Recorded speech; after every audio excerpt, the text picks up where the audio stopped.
Okay, let's get started. So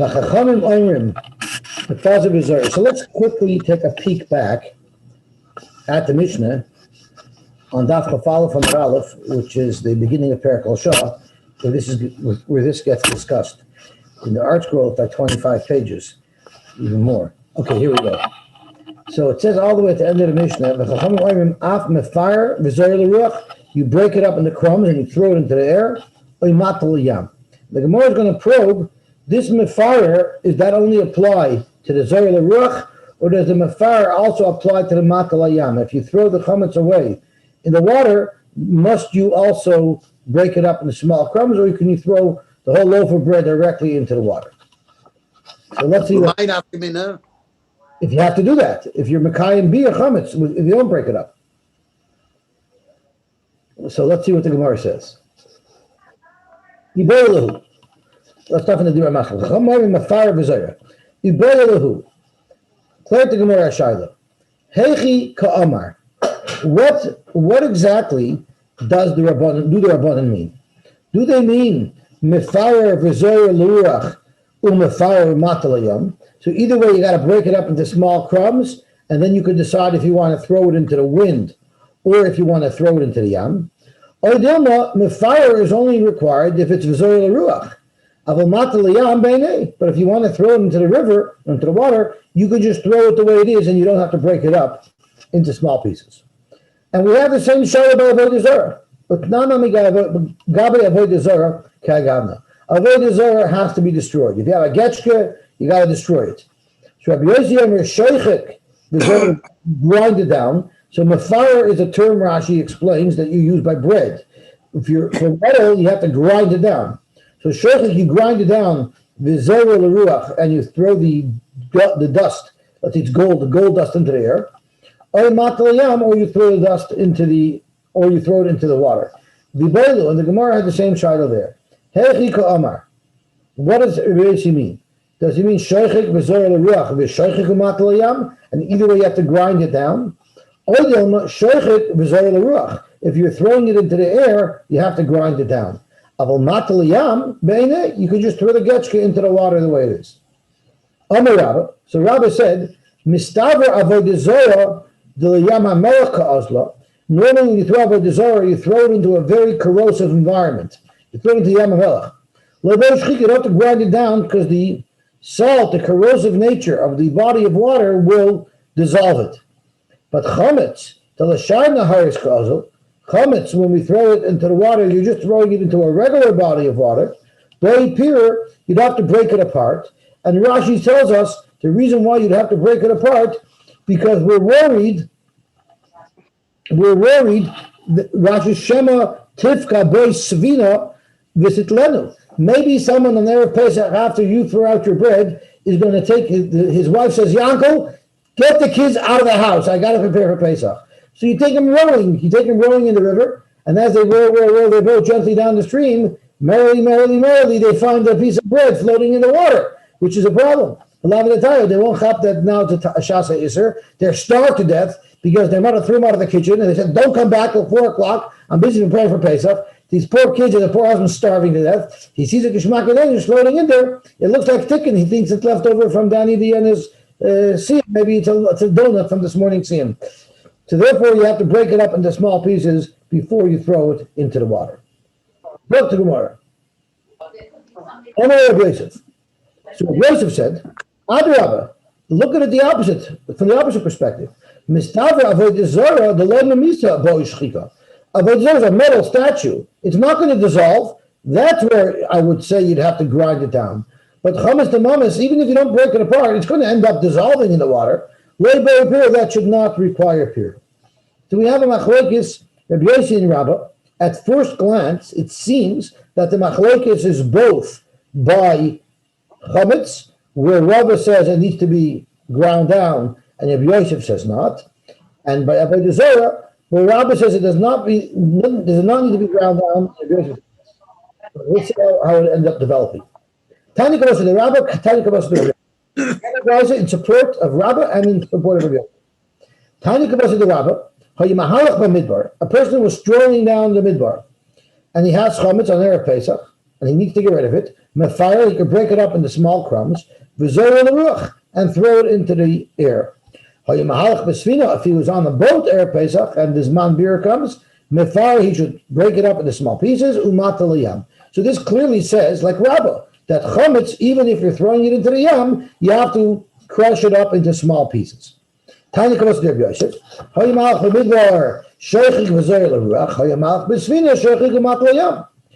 have a brayta that says that by avodah zarah you have to grind it up.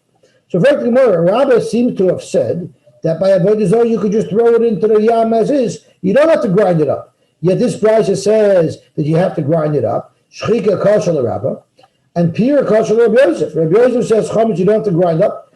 Yet the brayta says you do.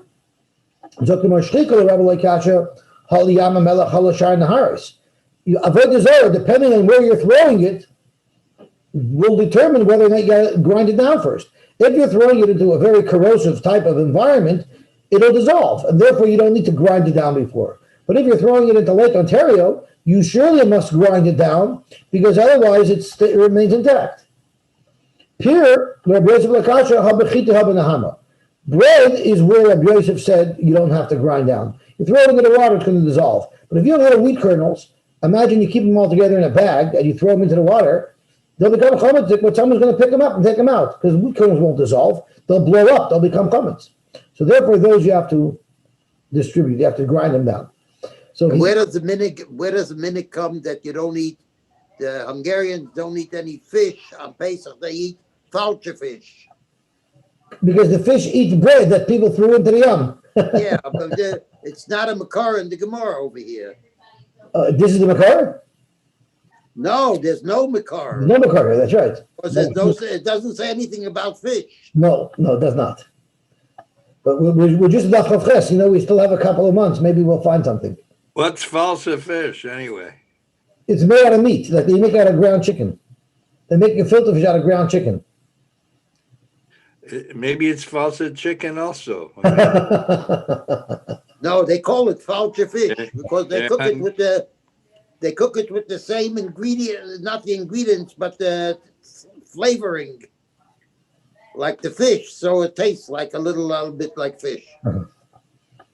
Yeah, but there are people who eat fish. That's a Hungarian minig. That's right. One of my first agent, he came to my house. My wife served tuna crepes on Pesach, and he couldn't eat them because it has fish inside it. We told him, no, it's meat, it's false fish. Okay, let's see the Gemara. So at the end of the day, it seems like everybody agrees, Sai Rab and Sai Rabbi Yosef agree, that if you have a avodah zarah and it's not going to dissolve, it's not Yam HaMelech, you have to grind it down. If it's Yam HaMelech, you could throw it in. So the machlokes is not by avodah zarah. The machlokes at the end of the day is only by chametz, where Rabbah holds you have to break it into small pieces, even if you throw it in to the water, and if Yosef holds you don't, you can assume it will dissolve. Okay, Zok the Hill of the Gemara Zok the Hill of the Mishnah. Chametz shel nochri she'avel of a Pesach. The chametz of a guy that he had over Pesach, muter b'ano, it's muter b'ano, and that's how we paskin. That's why after Pesach, whenever we find out that some supermarket is owned by a Jew, we tell people not to shop there for the little while after Pesach. Only shop by groceries that had chametz that belong to non-Jews. Mishal Yisrael, but if it's the chametz of a Yisrael, Osir B'hana. The chametz of a Yisrael that was over of a Pesach is Osir B'hana. Shenemar lo yira l'cha sa'ar. You're not allowed to see sa'ar. So we're soon going to see where all this comes from. Our Mishnah that says that only chametz of a Yisrael she'over of a Pesach is Osir B'hana, but not chametz of a goy she'over of a Pesach. Who will this be? Which Tana will this be consistent with? Lo Rabbi Yehuda, v'lo Rabbi Shimon, v'lo Rabbi Yosy Haglili. It won't stem with either one of the three shittas that we're about to discuss in the Brisa. Now we're going to go all the way down to the bottom of the Amud Beis just to get through the Brisa, and only at the end of the daf today are we first going to find out what the Gemara's challenge actually is. But just to give you a hint, the challenge is going to be that Rabbi Yehuda, out of all these three, Rabbi Yehuda is the only one who holds that chametz after Pesach is asur, and Rabbi Yehuda does not make a distinction between the chametz of a yid and the chametz of a goy, and our Mishnah does. So therefore, we don't have anybody who we could say is the Tana of our Mishnah. So let's start this brisa. It's a long brisa, and it goes through all of the details of why each Tana holds what they hold. Mahi, the Tanya Chametz, Ben Lefnei Zmanoi, Sai before Pesach, meaning after Sheish Shayis, Rashi explains. So Pesach, Erev Pesach in the afternoon, that time until Pesach begins. Ben Achaz Manoi, Sai after Pesach, you at Chametz, over a lav belav. If you eat the Chametz, you're over a lav. The Rashi is Lachaz Lefnei Zmanim Sheish Shayis Tachshach, Lachaz Zmanim Misha over a Pesach, over a lav belav. V'ma'achle einay onish kares. If you eat chametz erev Pesach after chatzos, or if you eat chametz avol of a Pesach after Pesach, there's a lav there. You get malchus, but there's no kares. However, taich zmanai, if one eats chametz on Pesach itself, over a lav belav the kares. He's over a lav and he gets kares. Bigger Rabbi Yehuda. So Rabbi Yehuda, you see, applies the isurim of chametz before Pesach and after Pesach as well. He just doesn't extend the kares there. Rabbi Shimon argues, and he says, Chametz, Lefnei Zmanei, Ula Achar Zmanei, Eino Over B'lei Klum. If you eat Chametz before Pesach, on Erev Pesach in the afternoon, it's not a mitzvah, but there's no lav, you don't get malchus for it. If you eat Chametz over lav of Pesach, after Pesach, you don't get, again, it's not a mitzvah, but you don't get malchus. Tosha says right away, Nir de Rab Shimon Nehida in overlav belav the chametz lefnei zmanoi modehu de aser ba'achila mishei shoyis olamayla. Avad it's also just not a lav. Okay, so lefnei zmanoi lachman ein overlav belaklum and toich zmanoi overlav b'karish uvelav. Chametz on Pesach, of course, if you eat it, there's a lav. Now the Gemara says another important halacha, umisha she'aser ba'achila, which means from shei shoyis olamayla. Asher b'hana. So not only is chametz asher b'achila, it's also asher b'hana. So it seems like according to Reb Shimon, it'll only be asher b'hana on Pesach, and according to Reb Yehuda, it'll be asher b'hana before Pesach and after Pesach. Like Rashi says, mishash asher b'achila and mishay shoyis olamayla the amran lefnei zmanei belav. V'hamilz Reb Yehuda karmela, and this of course is going according to Reb Yehuda, who holds that before Pesach there's an isra achila. Also in the Tanakh, and the Gemara is telling us that this line of Mishash Asher B'chila Asher B'Noah, meaning that even Asher B'Noah before Pesach and after Pesach is consistent with Rab Yehuda's halacha. Rabbi Yosy Lila Amar, and we looked already Rabbi Yosy Shita, Tamal Atzmcha, Hey Chametz Asher B'Noah Kol Shiva. Where did you get this from? In fact, Chametz is not Asher B'Noah. Even on Pesach, one may have a Noah from Chametz. So now the Brisa is exploring the reasoning for Rabbi Yehuda, who holds that eating chametz erev Pesach there's a lav. So let's look at the pasuk inside. We're going to be talking today about 4 or 5 psukim. So let's look at the first pasuk. To touch it accurately, we would say, don't eat chametz on it, meaning on the Karban Pesach. So Rabbi Yehuda is going to learn when it says don't eat chametz on the Karban Pesach, it means don't eat chametz from the point in time where one may start being makriv the Karban Pesach. When is the zman to start being makriv the Karban Pesach? Erev Pesach. And it says l'soichel olav chametz. The pasuk goes right and says shibish yomim toichel olav matzos lachamoini ki b'chipazan yatzasa me'eretz Mitzrayim. So the chametz means whenever when you're makriv the Karban Pesach, you're no longer allowed to eat chametz. So that's how Rabbi Yehuda knows that you're not allowed to eat chametz. Is allowed to eat chametz erev Pesach. Amalei Rab Shimon. Rab Shimon says that cannot possibly be shot in the pasuk. Can you actually say that it means you're not allowed to eat chametz from the zman shchita of the Karban Pesach? If you just look at the pasuk weiter, it says, which means it's linking, the pasuk is directly linking the Isser Chametz to the mitzvah of Achilas Matzos. So the mitzvah of Achilas Matzos doesn't start Erev Pesach, it only starts Pesach by night. In case Mata Madam Lasochel Olav Chametz, what does the pasuk mean when it says you're not allowed to eat chametz? It must mean b'shor sheyeshnei bekum echol matzah yeshnei bebal toichel chametz. When there's a mitzvah to eat matzah, and by extension, when there's a mitzvah to eat the carbon pesach, that's when the Isser Chametz sets in. But b'shor she'eni bekum echol matzah, but Erev Pesach, where there's not yet a mitzvah to eat matzah, any bebal toichel chametz, there is no Isser to eat chametz. And this is the end of the Brisa.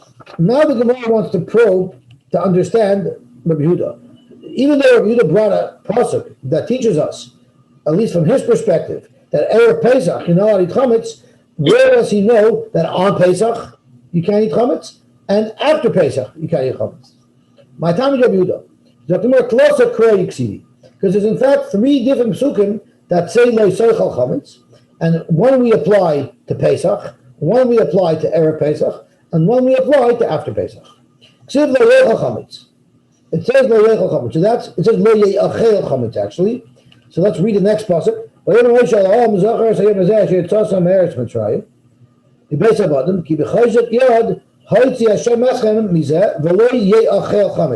remember, the lo yechel is Chizkiya's golden key that makes it into an Isser Hana.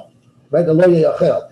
The Rabbi Voyer learned anytime it says Allah shna b'isur achila, it automatically means Isser Hana. So let's see what it says. So it says lo yechel chametz. That's one pasuk. It says another pasuk b'chol machmetzes lo seichelu. Kol machmetzes lo seichelu b'chol moshvei seichem dekel matzos. That is the second pasuk. And then it says the pasuk that we discussed earlier, lo seichel olav chametz. So we'll apply chad lefnei zmanoi, and I would argue that the lo seichel olav chametz is the pasuk that Rabbi Yehuda was applying to lefnei zmanoi, because he was saying don't eat with the carbon pesach chametz, and he learned it means shchitas carbon pesach, which means erev pesach. The chad la'achar zmanoi, once referring to the Isser of achila and anah of chametz, shabbal of a pesach. The chad la'achar zmanoi, and one pasuk is referring to on pesach, you're not allowed to eat or have enough from chametz. Now Reb Shimon, remember we said, holds there is a law for pesach itself, but there's no law for before and after pesach. So 2 out of these 3 psukim, Reb Shimon's going to have to find some other purpose for. Out of the 3 psukim, one he agrees with Rabbi Yehuda that there is an Isser Achilas Chametz on Pesach.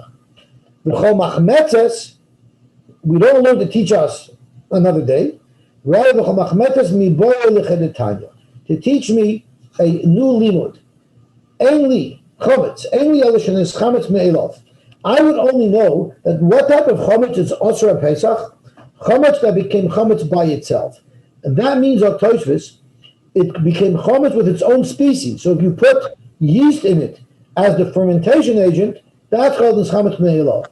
But Tosfos says there's other fermenting agents, other fermenting enzymes that you can use to make a dough rise. And Tosfos gives an example of the peels of grapes. There are other things that had those qualities that would be an enzyme that would be catalysts to cause the dough to rise. So what if the dough became chametz, machmas, one of these other types of things? How do you know that's also asur? Machmas dover achaminayin. Tamaloma kol machmetzes lo seichelu. Any type of chametz you're not allowed to eat. So that takes care of one of the psukim for Reb Shimon. We still need something to do with the third pasuk. Lo yechel chametz miboy l'chadetanya. Reb Yosy Omer minayin lePesach Mitzrayim shein chimutz noig ela yom echad. How do you know that the very first Pesach they had, which was in Mitzrayim, was only one day? They didn't have 7 days of Pesach. Talmud Lomer lo yechel chametz, and right after that, the very next pasuk says v'samach le hayom atem yotzim. So we read lo yechel chametz hayom. You don't eat chametz today. So that's how we know that Pesach was only one day. So now we have 2 limudim. The limud of other items being machmetz, and the limud that on the first Pesach there was only one day. How will Rabbi Yehuda know those things? He uses the 2 psukim to teach us the extra days that chametz is asur b'achilul manah. So Zakhamor Rabbi Yehuda machmas dover achaminole. How does he know that even if it became chametz from some other type of enzyme, mida afkei rachmanu b'loshen machmetzes, even if the pasuk itself, I need to teach me the Isser Chametz after Pesach, but the fact that the Torah doesn't say Chametz, it uses the word Machmetzes, would include even non-wheat-based enzymes. How does he know that the Pesach Mitzrayim was only one day? Even if the Le'yochel is not an extra, and we needed to teach us an Isser Chametz, but the fact is, right after Tesayon, from the Smichas alone, he feels you could learn that Pesach was only one day. Or maybe he disagrees, and he holds that Pesach Mitzrayim was not one day. Maybe he holds that Pesach Mitzrayim was in fact more than one day. Okay, so now that we went through all of this brisa, now the Gemara goes back to a line much earlier in the brisa. Omar, going back to the brisa when the brisa was starting to analyze Rabbi Yehuda. Uminayin la'ochel chametz mishei shoyis ulamayla shehu over b'loy sasa. How do you know there's a lot there? Shenemer lo'soichel olav chametz divrei Rabbi Yehuda. What did Rabbi Shimon answer? Amar Rabbi Shimon b'chiev shalomer came v'loy kfar nemer loy soichel olav chametz shiv l'shem toichel olav matzos. So let's look at the pasuk, and it seems like Rabbi Shimon's right. L'soichel olav chametz shiv l'shem toichel olav matzos. So isn't it logical to say that these two mitzvahs are linked together, and therefore you would only have an Isser to eat chametz during the period of time when you have a mitzvah to eat matzah, which would be on Pesach, not Erev Pesach? That's a very, very good kasha. In fact, you know, Rabbi Yehuda, Shapar Kama Rabbi Shimon. Rabbi Shimon has a very good point. So how is Rabbi Yehuda going to deal with this? Rabbi Yehuda Hamalach, I agree that there's a hekesh. I think I skipped. Oh, no, here. Rabbi Yehuda Hamalach, I agree there's a hekesh. But Ahula Koiva Choiva Afilu Bizman Azehu Da'asa. This hekesh of Achilas Matzah to the Isser Chametz isn't designed for the mitzvah of Achilas Matzah to tell us when the Isser of Achilas Chametz applies, like you want to say, Rabbi Shimon.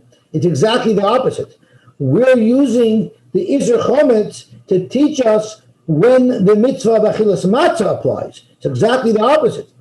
And it teaches us that even though it says, Al matos and maroyim yechlu, so you might link the mitzvah of Achilas Matzah and the mitzvah of Achilas Mor with the mitzvah of Korban Pesach.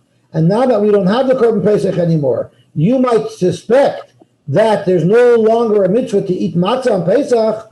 On that, the Torah tells us, as long as the Isser Chametz still applies, and nowadays, even though we don't have karbonis, there still is an Isser to eat Chametz on Pesach, the mitzvah of Achilas Matzah will still apply. So let's see what the Gemara says inside. That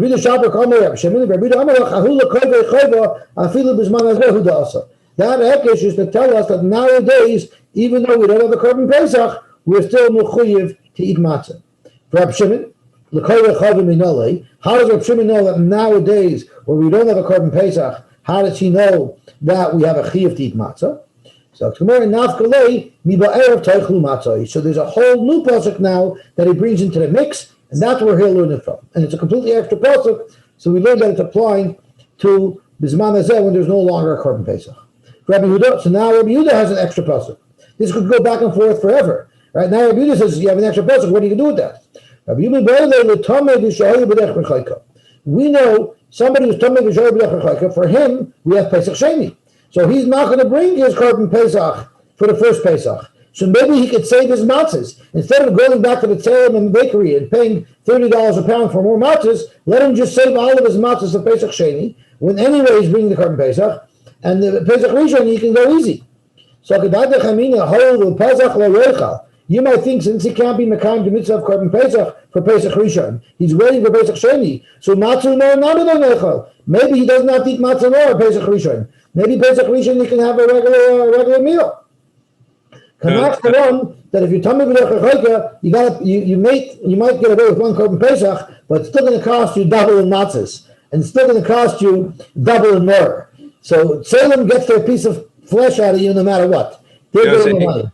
Yeah. Yosy, just because you're mevatel one mitzvah doesn't mean who says it should affect another mitzvah. Because it says al matzos and rerim rechlu.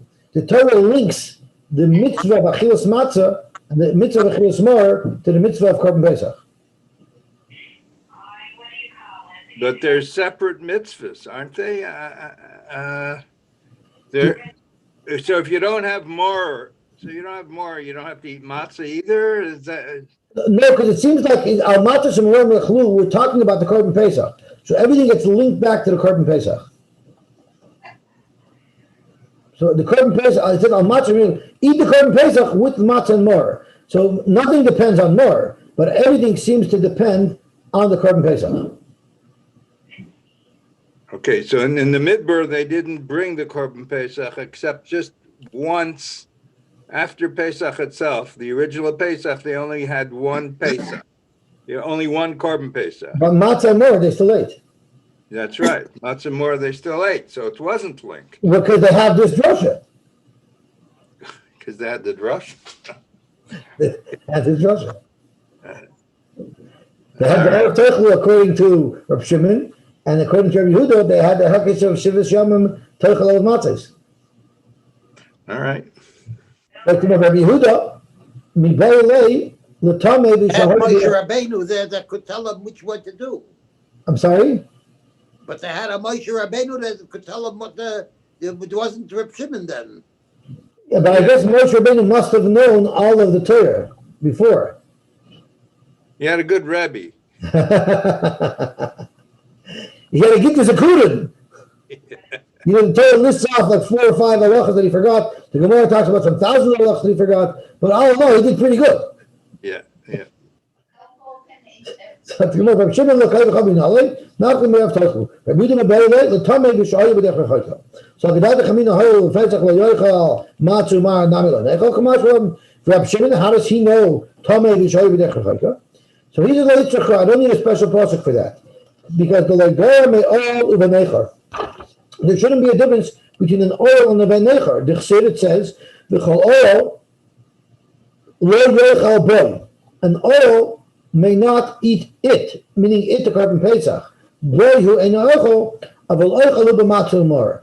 So oil and oil and Benechar are in the same boat as Tomei and Chaybedach, and therefore, once we know that an oil can eat an oil can eat as a chiyuv eat matzah mar, so to Tomei b'Chaybedach has a mitzvah eat matzah mar. Rabbi Yehuda ksiv b'hai.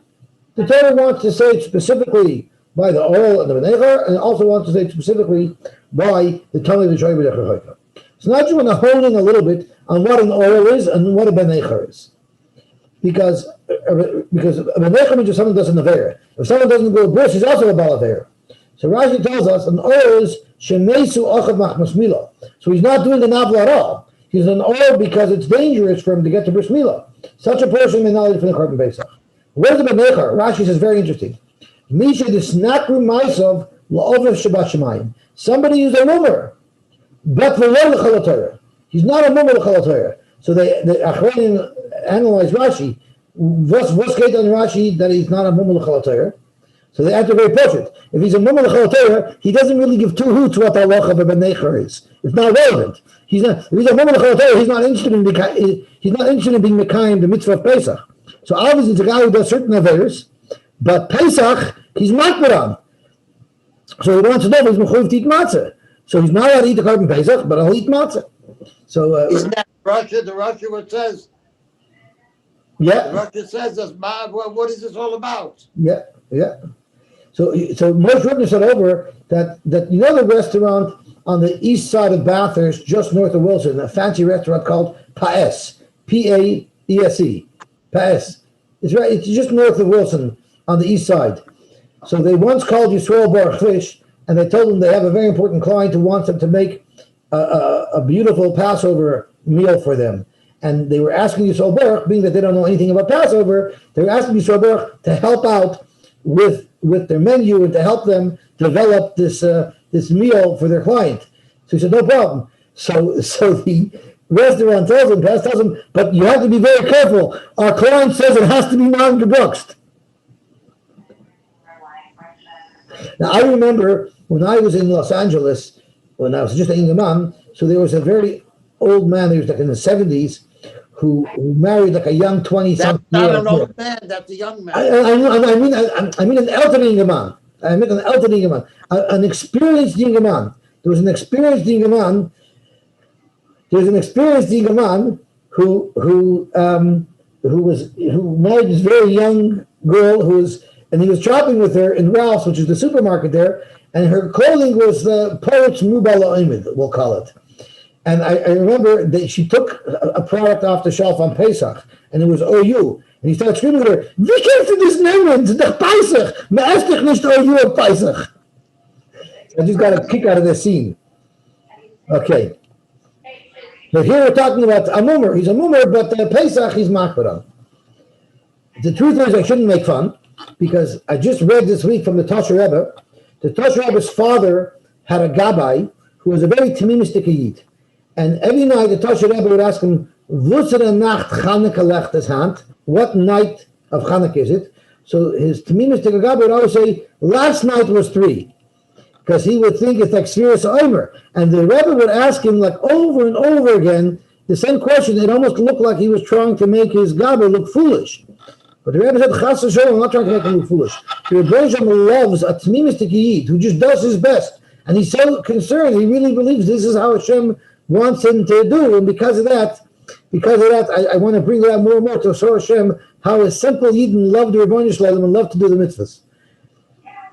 So you see, Yid, whatever mitzvah he does, you have to give him credit for. Okay, so let's see the Gemara weiter. So now we're getting down to how it's relevant to our Mishnah. Rabbi Yehuda, Mani must say, so getting back to our Mishnah that said that only the chametz of a Yid is also b'anoah, but not the chametz of a Goy. So man, who's this going like? Rabbi Yehuda, chametz stomach omer, afil denachri. Rabbi Yehuda seems to hold that any chametz is going to be asur b'anoah after Pesach, even of a Goy. So he won't be consistent with our Mishnah. Rabbi Shimon, and if you want to argue that Rabbi Shimon is our Mishnah, that's even worse, because the Yisrael Nami Mishra Kashari. Rabbi Shimon knows even the chametz of a Yid is only also on Pesach. He's totally not relevant to our Mishnah. Even on Pesach, Mishra Kashari Behano. So isn't there a very legitimate svara to say that there's a difference between a Yid's chametz, which maybe we should penalize him for having it around, and a Goy's chametz which has no shaychus? There's a very legitimate reason to say that. So why would we Rabbi Yehuda doesn't make the difference? Rabbi Yehuda can easily make a difference between the two, just logically. So in fact, that's exactly what the Gemara answers, that even though Rabbi Yehuda just says plain chametz and doesn't make the distinction, in fact, he agrees that there is a distinction. So really the Gemara answers exactly what you're saying. No, the Gemara isn't saying it from a pasuk. I'm just saying it's pashut. Well, how do you know that the chametz of a Goy is not asur b'anoah? It was not gesagt on Bam Pesach. What? It's not it's chametz. Beis Shammai holds, we learned earlier, a couple of blot ago, that Beis Shammai holds you're not allowed to sell your chametz to a Goy unless you're sure it's going to be eaten up before Pesach. So Beis Shammai holds that the chametz by a Goy is the same problem. We don't pass like Beis Shammai. Right, in the family, I don't know if we pass like Rabbi Yehuda. I mean, we don't pass that the chametz of a Goy is asur b'anoah. We don't. But even though there might be a throat to make a shechiluk, he didn't, and he would have to have a right to it. So Amar Rabbi Yaakov, l'olam Rabbi Yehuda, say Mishnah Rabbi Yehuda, and in fact Rabbi Yehuda doesn't make a distinction. The avagav, the not kalei mikroi, the la'achas manei osar, even though Rabbi Yehuda has a psukim that says that chametz after Pesach is asur b'anoah, k'ro b'sa'or the Yisrael ka'amar avol the nachri shari. The pasuk is speaking about Yisrael and not about a nachri. Because we already had all the way on Daf Hey on the base, we already had the Gemara that was, and the prices that were analyzing the two psukim that says Val Yirah Val Yimatzeh.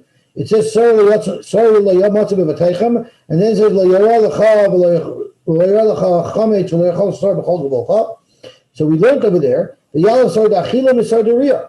We're going to learn the Isser of eating Sar from the Isser of seeing Sar in Yerushos. Masor D'Riyah, just like the Isser of Val Yirah. We had a price on him and base that said Shalchai Yataraya, Aval Ataraya Shalacher Mishal Gavoya. The Isser of Bal Yirah is only on your own Chametz, not of Chametz of Hektish, and not on Chametz of a Goy, provided that you weren't a Chorei for it. Av Sa'ar Dachila, so too the Isser Sa'ar that you're not allowed to eat, Shal Chayat Eichel, Avat Eichel Shal Acherim, V'Shal Gavoya. You're allowed the Isser, so even though we didn't speak it out with Farish, but Rabbi Yehuda would agree to our Mishnah that all of these Yisur Hana apply only to a Yid and not to a Goy. But this is very important what we're saying now, because I'm about to read Rashi that's going to tell us a bombshell. It says Sa'or Da'achila. Sa'or Da'achila doesn't apply to a Goy, which means the same way you're allowed to see the Chametz of a Goy in your Rishus, you're allowed to eat the Chametz of a Goy on Pesach. Zot Rashi v'yal Sa'or Da'achila, Chomer Chametz, the Gabi lo Yechal, Misor Deriyah, Umutter, Chemtzoi, Shal Nochri, Af, Ba'achila, Fa'afilu b'Pesach min ha-Torah. Of course, with Rabban and Tzosser. But at this point, the Gemara is saying of Yehuda, and the Gemara obliges with it, that there's no iser to eat the chametz of a goy on Pesach. The question is, for Tosfos, how is it possible to eat the chametz of a goy? So let's look at Tosfos. So hold on. So that guy who wanted to make the Seder in that Trefa restaurant, he wouldn't have been Ivor. That's right. If he was a goy. But probably falsha fish. It could be the guy, the Jew who ordered the meal, wasn't planning to pay. So meaning he'd be eating the guy's chametz. So it's not a problem. Right. Okay. I don't know which. So let's see what it tells us. Pirish Rashi, mutar b'achila. You're allowed to eat chametz of a goy on Pesach. Because the efshar, it's impossible to eat the chametz of a goy. Why? It's impossible that it won't be his while he's eating it. If the guy gave him the food to eat, so when he puts it into his mouth, it's now his. So that's chametz of a yid. And if he stole it from the nachri, because the nachri didn't give it to him, now he's chayav to pay back. It's no different than any other chametz. If you watch someone's chametz and you're responsible for it, it's like it's yours. So how is it? What is the mitzvah? How is it possible to have a case where you're actually allowed to eat the chametz of a goy? Yeah, didn't he also make a kin? Even if he stole it, doesn't he make a kinyan? Yeah, and the fact is chayav nachrais will make it his. So Tosfos ends up saying, it means bahana, but it doesn't mean chila. You can't eat shalachem. It means you can have enough from it. Or speaking after Pesach. But it also says the same limit was avalat roya or at the oichel shalachem v'shal gavoya. How you can eat hektish? Kosher lefarish b'secha Pesach. Because the if you weren't paid it, also b'no. Anyway, it's also b'no because it's hektish. Then paid if you paid it, harayu shaloi, it's yours. So by hek you should have the same problem. Shem yishlomer avalat nehenim v'shal gavoya shaloi iser chametz aval iser hektish. All it's saying is there's no iser of chametz from having enough from the chametz of hektish on Pesach. But avada will be an iser of having enough from a davar shel hektish. So the Achronim speak about, to try to understand the Rashi, how can you have an achila or something that's not yours? So they talk about, Chametz talks about if the guy takes a piece of chametz and with a long toothpick and he pushes it into your throat, so there you're not cutting it, and there it could be, there's a shaykh and achila. Whatever it is, it's not so much fun anymore. You know what I'm saying? It's not like you can go to a trefa restaurant and eat a donut. But I call upon him, you see clearly Rabbi Yehuda would be moida that the Isra Noah after Pesach doesn't apply to a goy, it only applies to a yid, and like the time of our Mishnah can very well be Rabbi Yehuda. The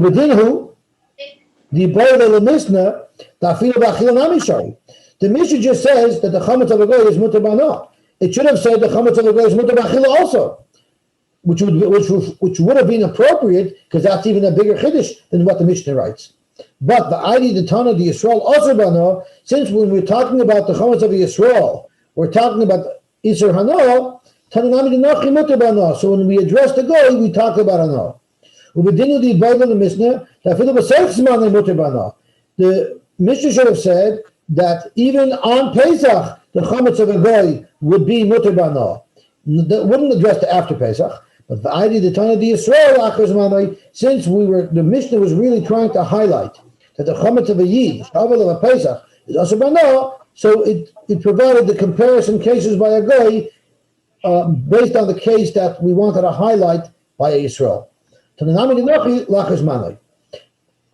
Because really, you would ask, you would think normally you always want to highlight the biggest kula, but I'm just assuming, and I didn't see it anywhere, and please correct me if you think I'm wrong, is the focus of the Mishnah is to tell us that Chametz of Yisrael was also Bano after Pesach.